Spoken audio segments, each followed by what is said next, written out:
السلام عليكم ورحمة الله وبركاته. صباح الفل، مساء الفل، مساء النصر. الدوري أهلاوي، مبروك علينا كلنا الثلاث نقاط. امبارح كان ماتش صعب أوي. طبعا ما تستغربوش من المنظر ده، مفيش فلاتر ولا حاجة، ده شعري. امبارح على الدقيقة 80 كده، من الواحد من كتر التوتر ويعني العصبية اللي هو فيها والخوف والقلق، انا والله العظيم دخلت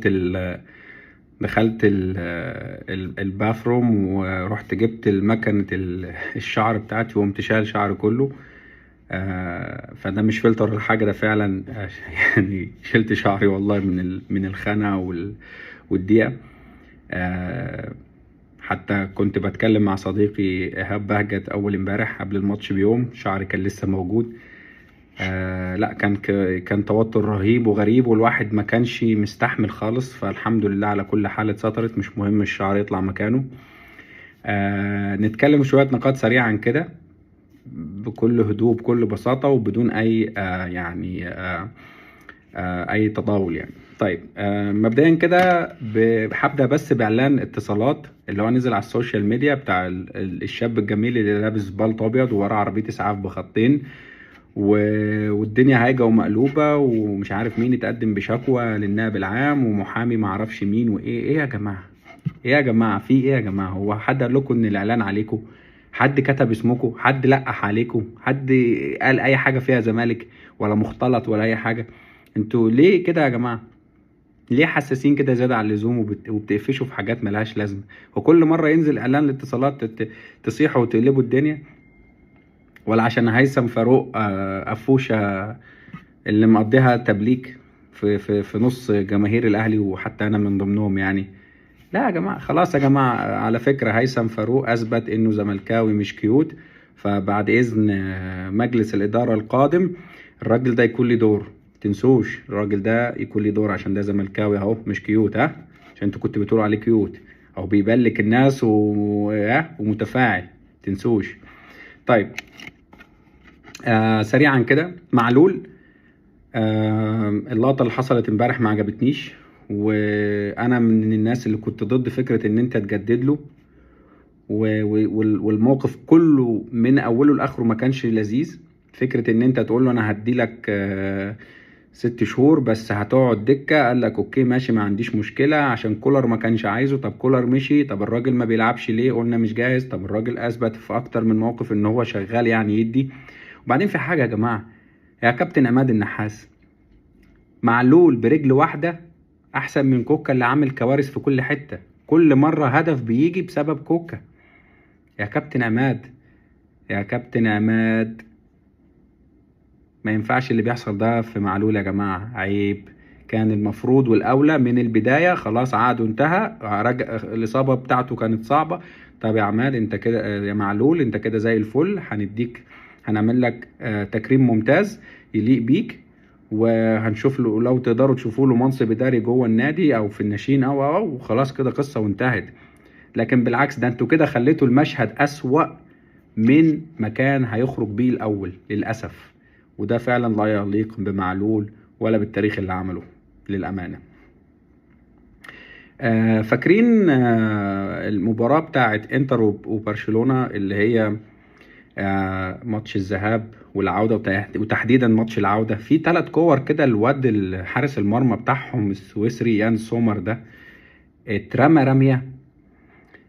فردة الإيد اللي حصلت دي، الفردة دي كده اهو، كده اهو انا بفرد ايدي اهو، مش بروح على الكوره عامل كده. ها؟ مش كده، لا انا بعمل كده. لما بترمي على كوره بفرد ايدي بالقفاز بتاع حارس المرمى كده، واروح رامي وفارد ايدي، او كده بفرد. مش بروح على الكوره عامل كده كاني بلعب تايكوندو. كابتن محمد الشناوي من بعد اصابه كتفه والعمليه اللي عملها، الراجل يا اما حاجه من الاتنين، يا اما هو خايف يفرد ايده لا يتعرض للإصابة تاني، أو هو فعلا عنده مشكلة في الكتف مش قادر يتخطاها، أو ما تمش علاجها بشكل كويس. وفي كلا الحالتين هتكلف الأهلي بطولات جايه زي ما كلفت الاهلي بطولات سابقه، رجعوا لضربات الجزاء في ماتش باتشوكا وفي كذا موقف تاني. فنصيحه للكابتن محمد الشناوي لو هيشوف الفيديو ده، ونصيحه لمجلس الاداره لو حد من الناس اللي على اكس تقدر توصل لهم الرساله، هتمسحوا تاريخ الشناوي باستيكه بكل بساطه وهدوء، ومش هتكلم اكتر من كده. عشان الناس اللي دخلت امبارح بتهاجمني في الكومنتات وتقول لي الهدف مش غلطة الشناوي وبتاع، مش غلطة الشناوي طبعا، غلطة دفاع كوكا وياسر، وطبعا وهاني اللي المفروض جاي يقابل ويقفل، سابوا الراجل يلف ويشوط ومفيش اي تدخل معاك. انا ما اختلفتش، بس ما تقوليش اصل المسافة قصيرة جدا لدرجة الشناوي ما يقدرش يعمل لها حاجة. لا، لو اترمى صح وفرد ايده كان في امكانيه ان هو حتى ولو بطراطيف صوابعه تطلع. بس انا المشكله بالنسبه لي مش في الهدف، المشكله بالنسبه لي ان هو ما بيفردش ايده وما بيترميش صح. فرجاء راجعوا نفسكم، وكفايه مجاملات، وكفايه محسوبيه على حساب النادي والفرقه والبطولات. خلاص، لعيب مش قادر، انتهى، شكرا، اتفضل شوف له عقد في الخليج، دخله في النادي، في مجلس الاداره، يعني في اي حاجه في الاداره، في قطاعات الناشئين، اكيد هتلاقي له صرفه. لكن كفايه كفايه. كان في حد من الناس برضو بيقول لي شوبير لسه بدري عليه. شوبير مين اللي لسه بدري عليه يا فندم؟ شوبير 25 سنه حضرتك او حضرتك. عايزه شوبير يقف حارس مرمى امتى؟ لما يبقى عنده 30 سنه؟ لا طبعا، ده حارس مرمى الاول المفروض للنادي الاهلي والمنتخب مصر يعني كان المفروض من سنه فاتت. حراس المرمى كلها دلوقتي بتنزل بالاعمار. انتوا بتهرجوا يا جماعه. وبعدين الكلام ده تقوله لي لما يكون الشناوي فورمه وفارق وفعلا يعني مكسر الدنيا ومش محتاج ومش مقصر في حاجه. لا، الشناوي لا فورمه ولا فارق ولا اي حاجه. لازم شوبير يتم الاعتماد عليه الفتره اللي جايه، واتمنى لو خوسيه ريفيرو اختار شوبير يبقى الحارس الاساسي، ما يبقاش فيه اي ضغط عليه من الاداره ان الشناوي يقف لو سمحت، لاجل النادي والاسم النادي والبطولات اللي انتوا اخفقتوا فيها الموسم ده. بس مش هتكلم عن كوكا عشان يعني خلاص كلكم عارفين اللي فيها وشفتوا اللي فيها والموضوع انتهى يعني بالنسبه لي. طيب، بالنسبه للقطه الهدف الثاني ده، انا عايز اقول حاجه. لحظه ما الكوره رجعت من قفشه ومروان استلم وبيعدل نفسه كده، ياسر ابراهيم كان متقدم في نص الملعب، فعدلت يعني في الكرة اللي اتلعبت من قفشه لمروان والباصه دي، ياسر ابراهيم خد بعضه وفضل متقدم وداخل الصندوق. دي مش لعبه متفق عليها ولا حاجه، انا بقول لك اهو، ده احساس من لاعب حاسس بذنب، تمام، ومتوقع ان مروان بحكم تكرار مباريات ان مروان هيسقط الكوره جوه ال 18، وهو عشان بيلعب بالهيد كويس فقام جاري ومروان بيلف، قام جاري على خط على الصندوق وراح رايح رامي نفسه جوه عشان عارف ان مروان هيعملها عاليه. وفعلا ده حصل، توقعها صح، لعبها كويس جدا، سندها ولا اروع من كده لوسام، ووسام سجل هدف الفوز. فدي تحسب لياسر احساسه بالذنب واحساسه وتوقعه بان اللعبه هتحصل. فبامانه برافو برافو برافو ياسر، لكن ده لا يعفيك من الاخطاء السابقه. لكن للامانه انت انقذتنا في 3 مباريات على التوالي، كورتين من على الخط والثالثه هدف، فبجد تشكر وبرافو على المجهود ده. طيب، عماد النحاس كل الاحترام ليه، كابتن عماد النحاس مدرب ممتاز، مدرب محترم جدا، بس انا بشوف ان مدرب فرق متوسطة، يعني يقدر يحافظ على مركز معين، يقدر ينافس مثلا على مركز من مراكز مثلا الكونفدرالية ولا حاجة. لكن فكرة انه يلعب مع فريق بشخصية البطل عشان ياخد بطولة ويحافظ على بطولة، لا، لسه بدري عليه، محتاج شغل كتير. ما بقللش منه وما بهاجمش حد، عشان الناس اللي هتخش لي في الكومنتات تقول لي بتهاجم، لا ما بهاجمش. في 50,000 يوتيوبر عملوا فيديوهات من امبارح بس، فيعني مش انا اللي ههاجم انا ولا حاجة، انا بقول رأيي.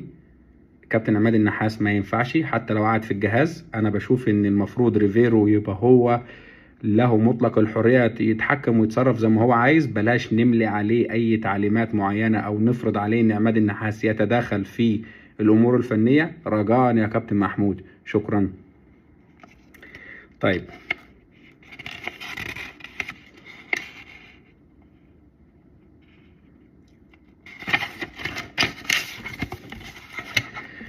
كنا اتكلمنا قبل كده، وانا تحديدا اتكلمت عن جراديشار يا جماعه، لاعب اثبت جدارته. شوف كان اول ما جه كل ماتش هدف او اسيست.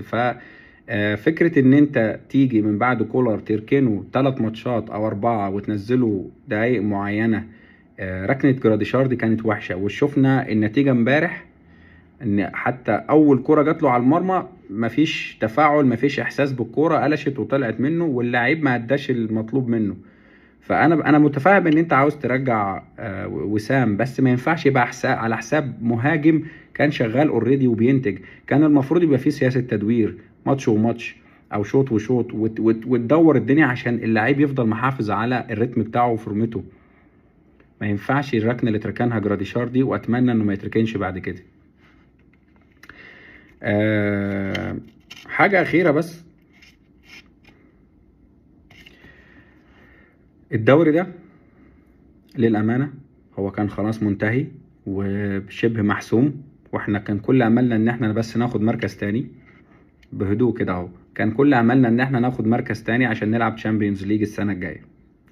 فتشاء الأقدار إن الأسيوطي يتعادل ماتش ويخسر ماتشين، هوب تبص تلاقي نفسك انت بتكسب، هوب تبص تلاقي نفسك ركبت الجدول بفرق نقطتين، وفي ايدك ان انت تخلص الدوري ويبقى حاجة يعني رجعت روح الجمهور تاني. ف لما انتقد واتكلم عن سلبيات بتحصل اخر ماتشين، انا غرضي ان انا الناس تنتبه ونركز اكتر، عشان مش بعد ما الدوري يرجع لي من اخر الدنيا ابقى انا السبب في التفريط فيه، زي ما انا فرطت في كذا بطولة تانية بفعل فاعل بايدي انا مش بحد تاني. قبل كده كولر، وادي دلوقتي دخلنا في القصة دي تاني مع الكابتن عماد النحاس. مفيش تمركز لعيبة، مفيش خطة واضحة، مفيش اي فكر جديد في الملعب، مفيش اي تحركات، مفيش اي حاجات متفق عليها بتتنفذ. اللعيبة يعني في سداح مداح كده والدنيا سايحة في الملعب. حتى التغييرات برضو مش مفهومة. فكرة ان انت تستبعد رضا خالص من القايمة، طب ليه؟ هتقولي مش جاهز مش مركز، بس برضو كان يقدر يسند معاك شوية في نص الملعب. بتدخل لي الساعي وبتدخل لي داري، وانت عارف وانا عارف ان الساعي لا جاهز، وداري اصابته لسه موجوده. وانا قلت قبل كده وهقول تاني وتالت وعاشر ومليون، اشرف داري اصابته مزمنه، ومش ده اللاعب المحترف الاجنبي اللي انا المفروض جايبه شايل واخد بيه مكان، والمفروض منتظر منه اداء عالي يبقى بالمنظر ده.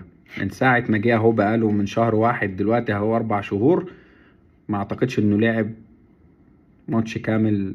يعني ماتشين 3 كاملين ورا بعض، المكان لازم يقع في النص كده ويتصاب منك ولا حاجه. فاتمنى الاداره تراجع نفسها في قصه اشرف داري دي.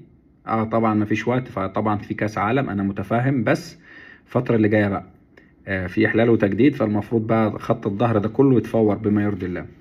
حتى هاني يجي معاه باك يمين. طيب اخر حاجه عشان ما اطولش اكتر من كده، الدوري ده بتوع الجمهور، الدوري ده بتوع ناس بركة ونيتها صالحة ونيتها سالكة لله. لو جه هيبقى فعلا الدوري ده للجمهور مش لحد تاني. يشكر كل واحد اجتهد في الملعب او في الجهاز الفني، ولكن الجمهور العامل الاساسي ان الدوري ده يجيلك. شكرا، سلام عليكم.